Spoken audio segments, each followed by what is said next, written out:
यौम दिफा पर बुजुर्ग शहरी का अनोखा अंदाज, मोटर बाइक पर कौमी परचम और एटम बम का मॉडल रखकर मज़ार कायद पहुंच गए। इस वक्त बोल न्यूज़ के नुमाइंदे शाहिद हुसैन बुजुर्ग शहरी के साथ मौजूद हैं, उनसे जानते हैं। जी शाहिद, बताइएगा क्या कहना है शहरी का?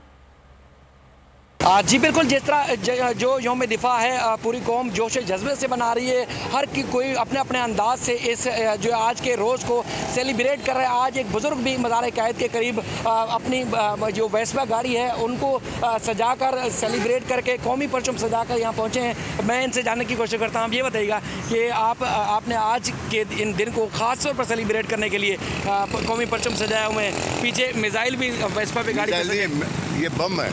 अच्छा, पहले तो सब पाकिस्तानियों को और तमाम मुसलमानों को सलाम वालेकुम।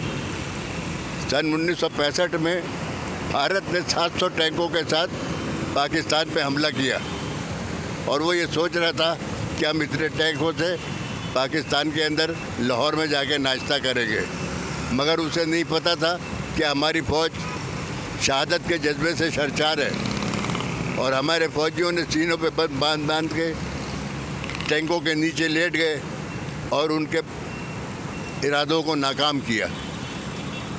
इसकी वजह से हम लोग आज का दिन मनाते हैं।